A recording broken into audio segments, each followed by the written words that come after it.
Hello and welcome to the Socially Awkward Podcast.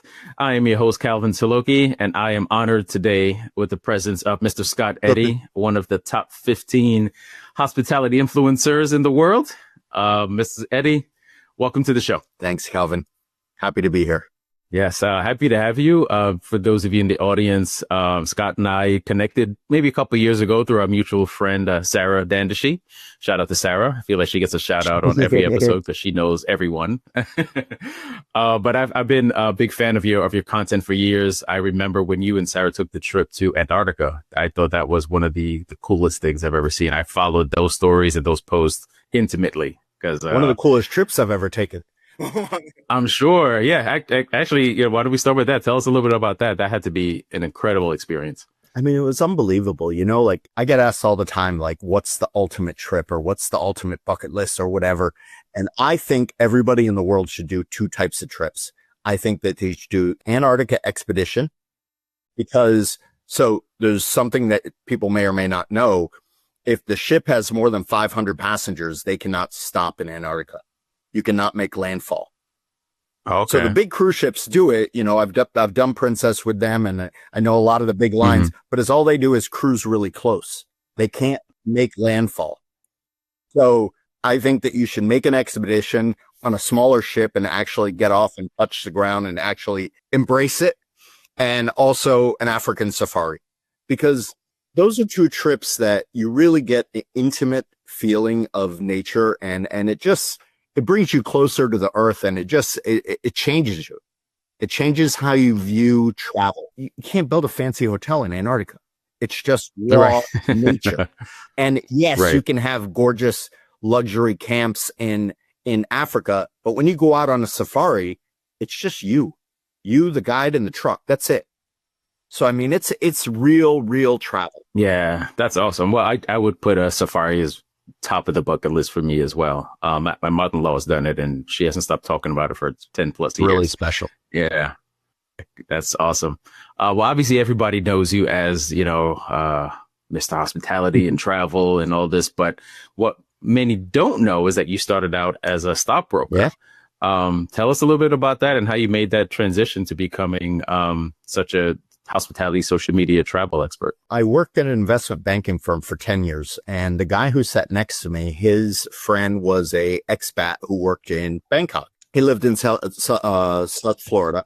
And every time he used to come visit, we used to hang out and get drinks and dinner. We became really good friends. And he always used to tell me to come visit Thailand. And I was like, bro, I work 90 hours a week. I can't take a 24-hour flight. Like math doesn't work out. They came out of the office one day.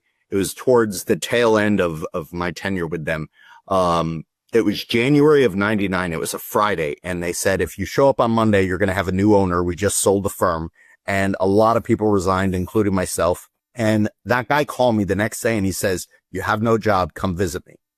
So I was like, you know what? You're right. I bought a 2-week ticket and left. And 4 days into the trip, I just fell in love with the place and I had nothing to come back to. I didn't have a wife, kids, like nothing. So I called my mother. I was like, I'm never coming home. Send my stuff. And I ended up living in Bangkok for 11 years. And so the first probably 4 or 5 years, just partied my butt off all over Asia, really making friends and getting acclimated and just enjoying the region. So then social media came out and I had a decision to make. If I wanted to live there, I had to do something. I couldn't just not work forever. So in the investment banking firm, I learned how to sell anything to anyone. And all my friends that I made in Asia, they're in hospitality. So to combine those two worlds, I was like, well, what if I open up a marketing agency and just help the hotels? It turned out to be the first digital agency in Asia, and we were the biggest for 5 years. So we did all that huge growth in Southeast Asia. We were an integral part of it. We did the Western casinos intro in Macau. We helped with Marina Bay Sands in Singapore. We did the first wave of crazy hotels in Bali. So we were really at the forefront, and I just hired really smart people from advertising agencies and watched after I made the introduction. And I learned everything by just watching people that were much smarter than me, because I never went to university. I never went to college. Like, I'm like very low on the totem pole as far as education is concerned. And I also simultaneously with the firm, I also was very early on everything. I was first 2,000 people on Twitter, which my growth was through the roof. I ended up being the first American expat in every Asian country to have 1 million followers on Twitter, which got me front page news, which got me speaking gigs, which got me consulting gigs. And then it would just snowball effect. I ended up selling the agency and started bouncing around. So in total, I did Thailand for 11 years, Philippines for a year, Sri Lanka for a year, Spain for 4, Portugal for 1, and London for 1. And then when I came back to the States, that's when I really blew up, only because that is when serious budgets started to go into social media. 2015, 2016. So I got approached by a PR agency that represented TV shows on Lifetime TV, and they created a TV show. It was the first travel series on Lifetime. I was the host. It was called Video Globetrotter, and the pandemic killed it, but it was fun while it lasted. And also about 12, 13 years ago, when I was living in Europe, I sold everything that I owned. So even between trips, I still stay in a hotel like I am right now.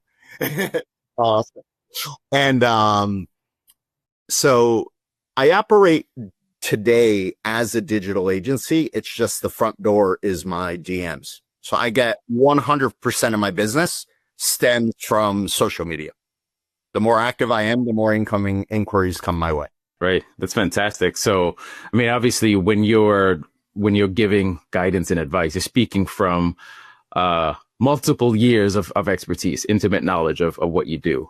It's fantastic. I was a nomad before so pandemic made it cool. Trendsetter. So how does that nomadic lifestyle influence your approach to social content and strategy? I mean, I don't just consult for hotels. I live in them. I don't just design strategies. I experience them as a guest. So that gives me empathy most consultants don't have. I see the gap between what brands post online and what guests actually live through. And because I'm constantly on the move, I'm constantly observing, I'm always comparing, always asking, is this story being told what it actually feels like?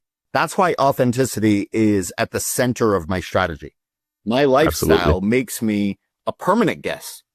And that lens keeps me brutally honest. Yeah, absolutely. And how do you feel that clients respond to that brutally honest authenticity and feedback? I think that internally, everybody realizes that what I say is the truth. It's just a lot of people work for very big brands and they can't agree with me publicly.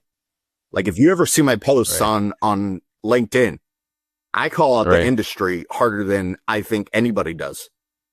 Absolutely. So if you see, I would agree. So I did a post yesterday, right? And people say you can't post on a Sunday on LinkedIn because LinkedIn's a business profile. Well, I had a post blow up yesterday. I had, I think 300 comments, like it was great, but 300 comments publicly means I probably got triple that in DMs. Wow. Because brands watch what their employees do. And I literally have people that say, hey, I saw you engage with that post. You better remove your like or remove your comment before our supervisor sees it. Wow. Like it's crazy. Yeah. No, I believe you. I've had that happen on my meme page where I've made jokes about, I made a joke about, I think one yield went down at Marriott, a couple of years ago. And I made a joke about, using that scene from The Office with the fire and everybody's panicking. And I was like, taking a look inside Marriott headquarters right now. And I got a bunch of DMs saying, I can't like this, but this is exactly what's happening. And it's 100%. Hilarious. Yeah. It's real. No, absolutely. And, you mentioned a big part of the hurdle there, right? I think it's a lot of, like people being impacted by brands, they can't agree. And part of, the inspiration for us finally getting on this show and talking was a post you did. This is maybe a couple of weeks ago now, but resonated with me very hard. Obviously, as you know, the audience knows, I run an agency for, doing organic social media for hotels. And one of the biggest hurdles we've run into recently is that authenticity piece that you just mentioned. And mostly seeing it in the luxury space, where there's still this notion that to present a luxury hotel, it's a very pretty picture with minimalistic captions and no information. And we seem to think that this is how to present a luxury hotel. So obviously I know, a lot of what you've mentioned about it, but why do you think, why do you think so many hotels think that's the way to go? Because they have no strategy. And a lot of brands that think posting pretty pictures is enough. Sunsets, cocktail, lobby shots, but without a strategy, it's like trying to compete in Formula One on a bicycle. You can pedal hard, you'll never catch up. Social media today is a professional sport. It requires investment. It requires training. It requires a serious playbook.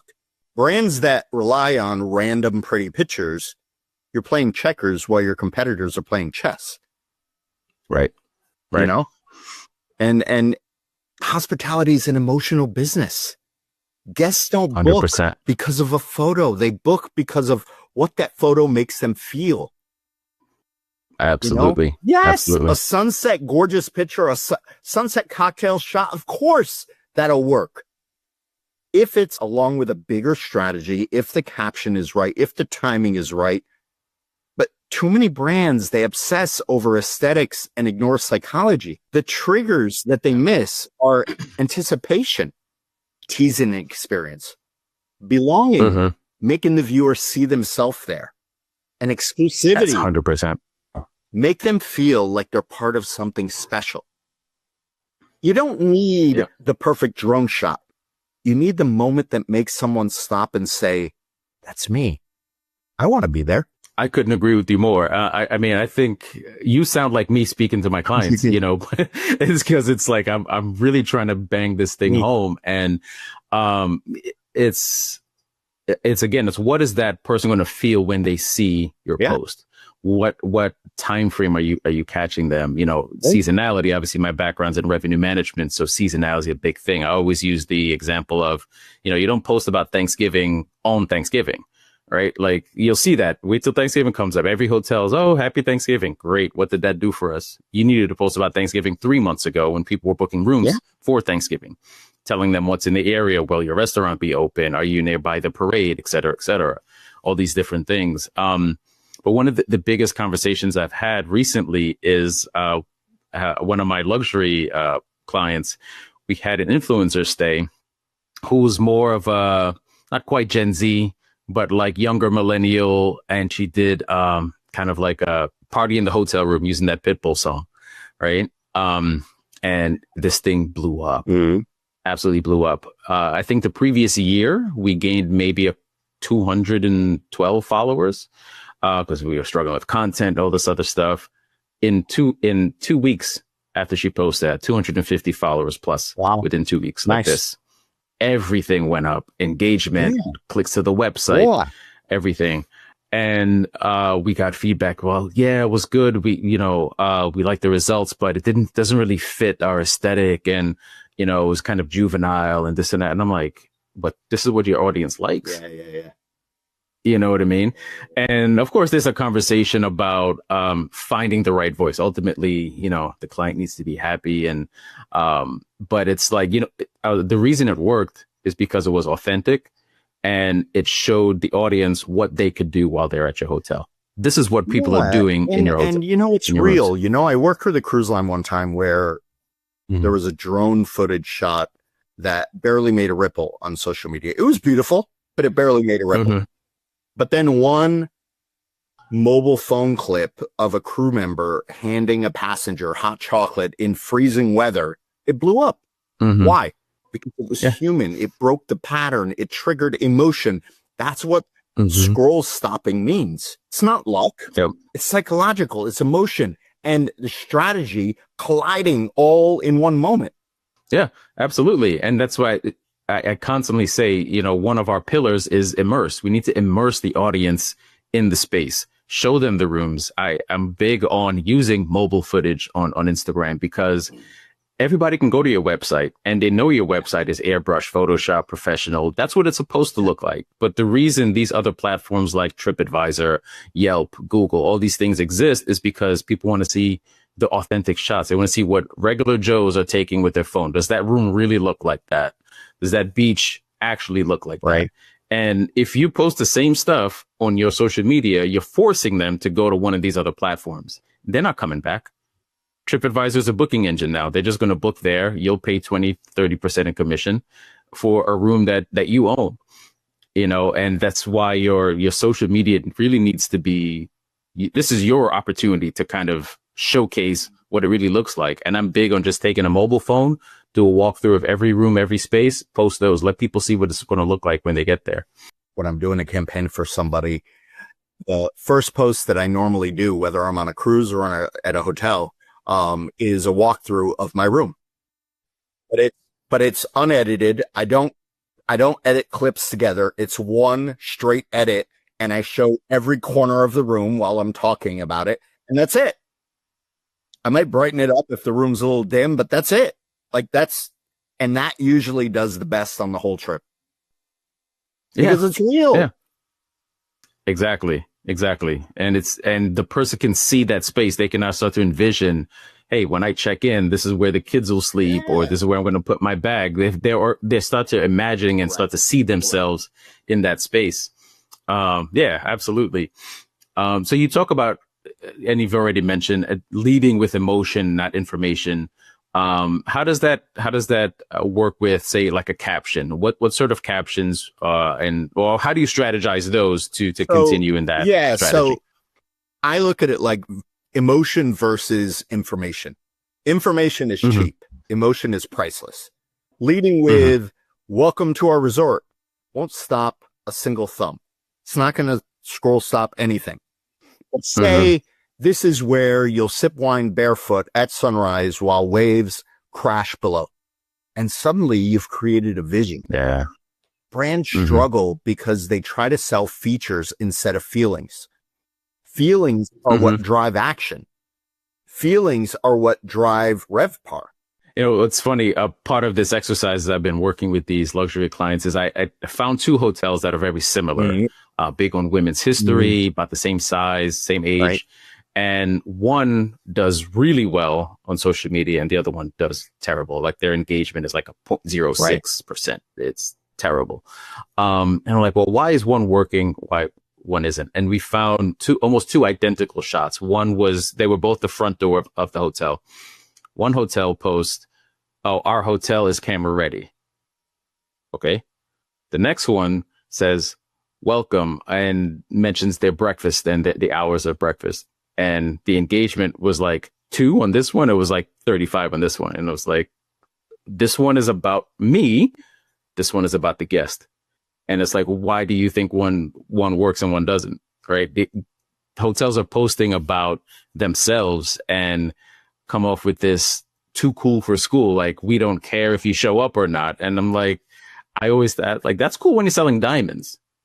You don't have to sell diamonds, right? Like, if you know, we don't want your broke business if you're a diamond jeweler, but this is hotels. This is hospitality.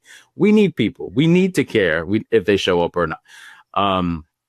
So it's such a, honestly, and I think, we're such on the same page. I can't believe this is still a conversation is where I can't believe it's still so prevalent in the industry that we haven't figured out. We understand hospitality, or at least we think we do. We could talk about that later. But everything is down to connection. And that's ultimately what social media has always been. It's connecting with a friend or making a new friend virtually. And we've somehow forgotten that in the hospitality space when it comes to social. It's so weird to me. And I think we kind of just touched on this, but the next question was, why do so many hotels still default to just showcasing their building instead of showing more people? Like, what's the missed opportunity? Yeah, I mean, most hotels default to showcasing the buildings because it feels safe to them. A building won't mess up on camera, but Travelers don't connect with buildings. They connect with people. Showing the bartender laughing with a guest, your housekeeper sharing her favorite part of the job, or your chef talking about his grandmother's recipe. That builds trust. Perfection feels fake.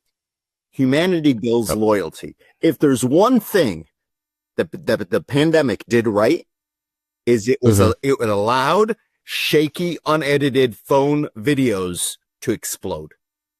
You know? Because that's all everybody had. Yeah, there were still some guys out there that had the DSLRs and, you know, they could still look like, you know, it's Diary of a CEO, but most aren't. Yeah. No, that's a great point. You know, pandemic was, great, you know, live videos and just raw emotion. I think people, TikTok blew up. Listen, I've thrown beautiful, gorgeous, edited videos on TikTok and they do nothing. And I take my phone and look at like this and do a 1 minute video and it crushes. It's like that with all content. You know, sometimes when, you know, I take time to create a meme and there's like a story, there's layers to the joke and everything. And it does okay. And sometimes I'm just, randomly make one, post it up and it blows up. And you're like, how? There's no way I could have predicted that. Yeah. You know, but again, it's just raw authenticity. And, you know, we keep coming back to that word, but that's what these brands are missing. It is. I think we've put too much fluff on top of what the core thing is. And it's just connecting with an audience. Yeah. I mean, you know, like people scroll past the polished content because they've seen it 1,000 times. What makes them pause is something unexpected, shaky behind the scene clip, that staff blooper, or bold text overlay that says, this is not your typical luxury hotel video. Like, why not call it out? A luxury property would be afraid to throw that out there. Absolutely. They would be like, oh no, that would degrade our property. Who cares? Yeah. It would also explode. Yeah, absolutely. Pattern interruptions. That's what it's all about. They surprise the brain. They make people lean in. Yeah. You know, what's funny, actually, just remembered, my birthday's in October and my wife and I were looking for a place to go. Brand new hotel in Mexico, luxury property. And we really wanted to go there. It looked nice, but it just opened. I think they only had maybe 8 reviews on TripAdvisor or something. So not a lot to go off of. So we're like stalking their socials and all we can find is the regular garbage that we're talking about. You know, here's a picture of the sunset. Here's a crashing wave. And it's like, you know, over and over the same stuff. We wanted to really see the property, get a feel for what to expect, because at that price point, you're not just going to book it. You know, we're going to do some research because we're not going to take a chance. And we ended up going to a completely different destination because we couldn't find anything. We reached out to people. I think we sent an email as well to get nothing. And it was like, well, you know, you just lost a customer that was dying to go there because I can't get anything from what you're posting out there. None of your content gives me a feeling, okay, yeah, this is going to be a great place to stay. You know, I was afraid because obviously know the business a bit. Like, yeah, anybody could take it. Yeah, exactly. Anybody can do that.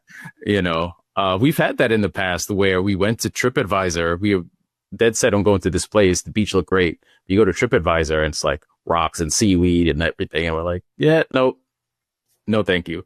And ultimately you're just forcing people to go to other platforms to find out about your hotel 100%. If you don't do it on your platform. 100%. You know, something you've mentioned as well is giving insider secrets about things that feel whispered and not broadcast. What's an example of a post that you think would work well in hospitality in that vein? Well, you know, look at the spa. Like our spa has a view.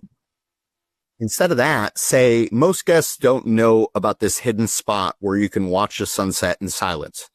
You know, that taps into exclusivity and curiosity, and people love to feel like they're in on a secret. And in hospitality, exclusivity, that's your currency. Yeah, that actually reminds me of something we did at one of our properties. They were renovating their elevators, and I witnessed it firsthand. I mean, the wait just to get in the elevator was like 20 minutes. Jesus. but yeah, it was pretty bad. But the issue was everybody was going to one elevator bank, and there's another one on the other side of the lobby, but just the natural flow of how you would come to the front desk, people just all going to the left. And the one on the other side went to certain levels of floors, not all of them, but I'm certain everyone waiting in this line is not going all the way to the top. And so what I just did a post showing both, and I said, have you ever heard of our secret elevators? If you go to the right, if you're staying on these floors, you can go here. And within a week, we got feedback from the property saying they saw more people using it because of that post. You know, and it's like, it was great because I was used that as an example of how you can make an impact. You know, that's how you use content to make a real life impact. With a property. But yeah, the whole secret thing reminded me of that. That just felt like the right thing to do. It's like, hey, check this out. Yeah. Hey, if you go over here, save yourself 20 minutes, you know? So you also, we've talked about a couple different platforms, TikTok, Instagram, Facebook. And something you speak about is warning against just blindly cross-posting content. Yeah. Give us a little more about that share to all button. I think it should be removed from social media because it's ridiculous. It is the lazy, most ineffective way to do everything. Every platform has its own personality. Therefore, they should be treated as such. Copy pasting the same post. It's just lazy. TikTok thrives on raw energy. LinkedIn rewards authority and insight. Instagram is about aspirational visuals. YouTube is about depth. That message, they can't be the same. Right. The delivery must adapt. Yeah, you can post the same ish, but the caption needs to change. The just everything. Like, hashtags don't mean what they used to mean. Like, I stopped using hashtags 2 years ago. My growth hasn't stopped. People still see my stuff. Search. And the algorithm is much smarter than it was when hashtags first came out. Yeah, I'll use it if I'm on a certain campaign or for a vanity, just to show the topic that I'm talking about. But I'm not looking for actual results from a hashtag. You still see people posting 30 hashtags underneath a post. Right. Like, people, it's 2025. What year do you think it is? It's like speaking multiple languages. The meaning doesn't change, but the words do. Right. And speaking of LinkedIn, like, I've been talking to brands about jumping on LinkedIn for the past 6 months. What are they waiting for? LinkedIn is turning more and more into Facebook and Instagram every day, but the people engaging with you are still decision makers. I have 500,000 followers on multiple platforms, Twitter or X and Instagram. And then I'm big on other platforms, right? I maybe have less than 10% of that on LinkedIn. But for the past 8 months, LinkedIn has been my most active platform. I'm posting anywhere from 2 to 5 times a day. Wow. Okay. And the engagement is there. I'm not posting and there's like crickets. The engagement's there. Like, I think we were off the podcast before, but I posted yesterday, a Sunday, and killed it. Yep. I think I got like 300 comments. It's not the day of the week. It's not the time of day. And like all these articles, best time today, best time to post, like all that. It's meaningless because everybody has a different audience. Right. If I'm a mommy blogger and all my followers are mothers who don't work, but they work, they're just at home doing a million different things, their engagement hours are different. Versus I'm an entrepreneur, but I work from home, and then all my followers are the same. Or I'm a corporate guy, I work 9 to 5. Everybody has different audiences. And this thing is global now. It's not. So I can post my first post of the day on LinkedIn, and you're going to laugh when you hear this, is between 5 and 6 o'clock a.m. Mm. And I kill it. Yeah. Because guess what? You know, I know it. People we are like the blinders and we like to just think that America is the only country, but there's a whole world out there. LinkedIn is it's a missed opportunity, and hotels and destinations and cruise lines and all these brands in hospitality that aren't active on LinkedIn are going to come back to it in 2 years when it's very mature as a platform, even though it's a 20-year-old platform, but it just now became not a job board. They're going to come back in 2 years and they're going to be like, I can't grow here. Well, yeah, because the growth is gone. It's just like trying to grow on Instagram today. You can't grow. So you're suggesting like an individual independent hotel should have a LinkedIn page? I think every hospitality brand out there should be treating LinkedIn like a professional version of Instagram. Yes. They need to have a strategy. They need to post every day. They need to engage off of their brand and engage outside, just like, you know, like the biggest problem with okay, let's just talk about hotels. The biggest problem with hotels is they hire somebody for social media. You're my social media person. Okay, I did what society told me to do. I hired a social media person. Okay, can you do your posts so I can give you some real work to do? And then they have 17 other job responsibilities on top of that. So what ends up happening is they post and ghost. If anybody does comment, they're not going to get a reply.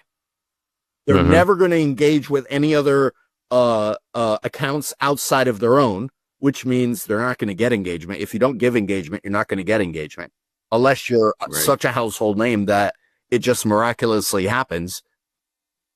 Until these brands start taking social media seriously and hire a social media person to do what you actually hire them to do, you're never going to gain any traction. Absolutely. Absolutely. And, you know, I've seen it firsthand. You know, typically hotels are either going that route, and it's usually the youngest person in the office because they're like, oh, you must know social media. You grew up with it. Yeah, you grew up with it. So why don't you manage the marketing presence of this multi-million-dollar asset at 19 years old? Post and then come back to the front desk. That'll work out. Or they go to an agency, which doesn't have any hotel experience. And that's where I found my lane with my agency is sitting firsthand in these meetings and seeing the posts and realizing they're just recycling stuff from the website. There's no connection. Is how are we using this content to attract that follower to want to click on a website and book a room? And they just seem to be missing this piece. And somebody who's content creator and also knows hotels, I'm like, I bridged this gap, so I'm just going to do this.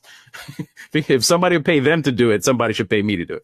That's really how this all started. But yeah, it's fascinating to me where, you know, we take these huge brands, these huge assets, things that are worth so much money to us. I mean, we can get into the influencer conversation because you hear so much about, influencer marketing doesn't work. I started at a boutique hotel once, and as soon as I started out, my director of sales told me, well, we don't do the influencers because we don't see any return from it. It doesn't work. And it's like, well, once you dig into the process, it's easy to understand why. There was no vetting. Oh, they had 300,000 followers, so we gave them a comp room. Our ADR was $349 at this hotel. So you just gave away $350 to a 20-year-old that has 300,000 followers and said, do something. They post. We don't know what the reach engagement was. We don't, you know, maybe they post, maybe they didn't because they already got what they wanted. And we think it's their fault that this doesn't work. Yeah, that's a whole other.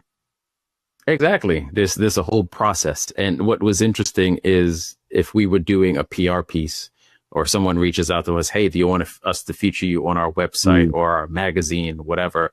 We go through this whole process. How many subscribers do you have? Where are they located? And this entire process. But I'm like, why aren't we doing that with the influencers? Yeah. You know, So I think, yeah, we kind of touched on the platform. Then my question was going to be, which platform do you think hospitality brands are underperforming? But it sounds like that's LinkedIn. Yeah, I just think it's a missed opportunity right now. I think that all brands need to be on there. They're just missing the boat. Yeah. All right. That's it. You heard it here first. Get a LinkedIn page and call me to set it up for you. There you go. So we've discussed about the social media journey, going from follower to guest to advocate. Where do you think most brands are dropping the ball along that path? The biggest gap is between guest and advocate. Okay. Mm-hmm. Brands stop at checkout, but the real ROI is in turning a guest into an evangelist. That means reposting their content, sending a personal thank you, building communities where guests feel a part of something. An advocate is worth 10 times more than a one-time guest, but most brands don't put their energy there. Let me tell you, and we talked about this. I live full-time in hotels, right? And nothing means more to me at a hotel than walking into my room and seeing a handwritten note. I post about it every time it happens. It's something magical. Like, I'm getting goosebumps just talking about it, because it just makes the guests feel something that no other property is making them feel, like, versus something that's printed out. I throw it away right away. Okay, that's fine. You pressed print. Good job. Or you signed the bottom. Like, it means zero to me. Less than zero. Right. It actually means less than zero, because you could have took that time to write something. Yeah, that same time you spent to print it and sign it, you could have actually signed a card. It's better off you just didn't do anything. 100%. It's crazy. Yeah. No, I totally agree. Getting someone to be an advocate, and this kind of, it reminded me of when I worked in hotels and we had these MOD shifts, this manager on duty, where you have to spend the whole weekend in the hotel. And, obviously as a revenue manager, my head is always numbers and percentages and stats. And I realized I spent the entire weekend dealing with 3 rooms that were just being a pain. This one guy comes and tells me he has bed bugs. Okay. We haven't heard that, but what's your room number, et cetera, et cetera. He goes and he brings me a cup that has like lint in it, like black lint. I'm like, no, you can't argue with the guest necessarily, but I'm like, these don't look like bed bugs to me. And I'm like, oh, here we go. Right. So I asked him if he wants to change rooms, which, no, you think you have bed bugs, but you don't want to change rooms. Come on. Anyway, long story short, this property was 447 rooms, and I spent my entire weekend dealing with 3 of them. And we spent all our energy in trying to appease this person. And I'm like, what are we doing for the other 444 who are having a great time and not complaining? Like, we spend all our energy putting out a fire for somebody. That person's not going to turn around and give you a 5-star review, But who might is the guys who were hanging out at the bar watching the football game, and I just sent them a plate of wings. Yeah. Hey, enjoy the game. See you guys, where you guys from, They might turn around and say, wow, that was cool. And we spend so much time on not, like you said, not turning guests into advocates. And it's such an easy thing to do. It doesn't take a lot. A handwritten note, a plate of wings, s'mores for the kids when they're sitting by the fire. Just how much does that cost a hotel to send them some marshmallows, graham crackers, and chocolate? But you're creating something, and you're turning them into somebody who's going to want to talk about that. And not only that, they're not going to be a one-time guest anymore. They're going to come back. Exactly.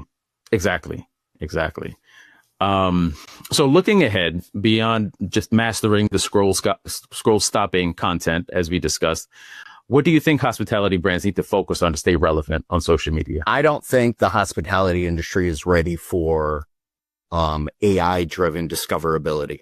I don't think that they're ready for voice. Let me tell you something.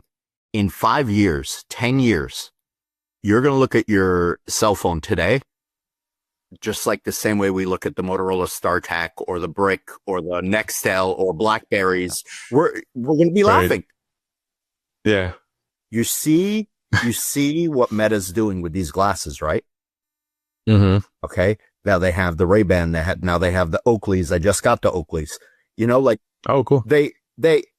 people don't understand what is going on. Listen, this is a joke for Meta, but what they're doing is testing. I mean, like these things. Hold on, let me. Uh-oh. Yeah. Product drop. First product dropped on the There you show. go. Let me tell you, these things, Nice. like you don't understand what's going to happen with these. This is going to be your phone. This thing has a 3K camera. Mm-hmm. The battery lasts for 8-9 hours. I mean, like That's incredible. I can go live on Instagram. So I'm planning on using it at the show. Oh, cool. And I'm going to do like a live. I have like so I'm going to test it. I just got it. I haven't even used it one time. Mm-hmm. So people don't understand. Right now, you go on Google and you'd be like, okay, I want to go to Miami Beach. Best hotels on Miami Beach. And what comes up? Pages of discovery, right? Typically, they go off the first page. They look at past the ads. They look at the first 3 or 4. What's going to happen when you're talking to your device? I don't care if it's Alexa, Siri, whatever it is.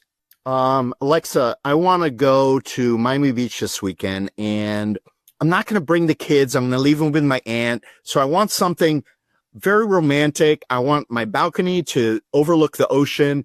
I want some place that doesn't have negative reviews for the past 3 weeks. I want to pay in this bracket, and I want, the happy hour in the lobby to be kind of cool. Is anybody's search ready for that? Yep. So how do you fix it? Let's talk about tactical advice. Mm-hmm. Search draws from 3 different metrics. Okay. It draws from the video, my words coming out of my mouth right now, the captions on your video, which if you're not doing captions on every single video, you're dead in the water as we speak. So just stop what you're doing and fix that, because 84% of the people start watching videos on mute. And then the captions being written. So if your voice, if your captions, if the caption that you write down are not set up for the keyword battle that's about to entail, if you're not talking about your happy hours, if you're not talking about, the proximity of your rooms and the views of the ocean and this and that, what are they going to scrape from? Exactly. If your brand hasn't been telling the right stories on social, you won't show up in the answers. That's the new SEO. Beyond that, personalization will dominate. The winners will be the brands who balance high-tech tools with high-touch human storytelling. Yeah. And that was a question I was going to ask you. Now with everything going towards search, right? And AI crawling, all of these different things. How do you overcome this obstacle, especially in the luxury space that we touched on at the top? They want minimalistic and they think that that's what works, but longer captions and more information is what's going to get your content out there to the audience that you want.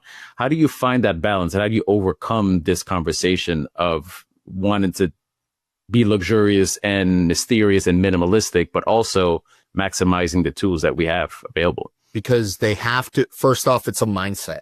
Forget about the actual post. It's a mindset. You can still be luxurious by talking about real things. Yeah, you might not get that fake traveler, but you'll get 1,000 real ones that are walking right up behind them. There are real people out there that spend real money when they travel. This is the reality of life. You just have to get out of that. Listen, I grew up here in South Florida. I work in the investment banking world here, and I lived on Miami Beach when it turned into South Beach. I was out there. I was out every single night. We are the epitome of everything fake. Fake money, fake everything. Right. I'm telling you right now, going after real is worth it in the long run. Fake only gets you so far. And when I say fake, I don't mean luxurious is fake. I mean, you can be minimalist and luxurious and the top tier, but still be real. You know, you could still storytell being high end.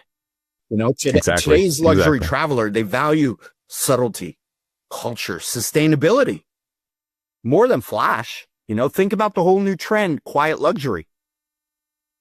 It means care, authenticity, restraint. You would never put the word restraint with luxury travel before in the past. I'm doing a whole the panel that I'm on is all about quiet luxury at the independent hotel show in Miami this week. The one that you're going to miss. Well, you know, the way you're talking, I'm like, yeah, I might need to change my flight. Yeah, but we can talk about that after. I'll get the matter of fact. No, why don't you give the audience your days and times and what you're talking about? So my days and times. So I actually have to look them up because I don't have them memorized. So I'm speaking on one that's about wellness, and it's called Future Proofing Boutique Hospitality, Tapping the Quiet Luxury Trend to Attract High Value Guests. And that's on the 17th at 12:30. I'm actually the moderator. Yeah, I'm the moderator for that one. I'm on the panel for that one. And the other one, how sustainability can be the key to guest retention and long-term profitability. This is one, I'm the moderator, and this is the one focusing on F&B. Inside properties. So, and that's at 11:30 a.m. on the 17th. So, they're both going to be good. You know, this is my first time at the conference, so it should be great. This is probably not coming out before then, but you know. Yeah, I'll see if maybe I can clip that before we see if I can get it out there. So it's your first time as well, correct? Yeah. This will be my first time at this show. I'll be there as a brand ambassador for Lighthouse Intelligence. There you go. And be appearing at the booth on Thursday, the 18th. And sounds like now I'm going to be booking the red eye to get there in time for Wednesday. On my panels on the 17th. yeah. Looks like I'm gonna have to make some travel arrangements. There you go. After we get off the podcast here. Well, fantastic, man. This has been a great conversation. Definitely need to end you with the last question, as obviously being the socially awkward podcast. Typically I ask what's the most awkward travel experience you have, but maybe in the spirit of this conversation, you might want to share what's the most awkward social media post you've ever seen from a hotel, but I'll leave that one up to you. So I remember one time a property was doing a contest, and they asked the question that required an answer, and they got probably 25 or 30 answers within the first 2 hours.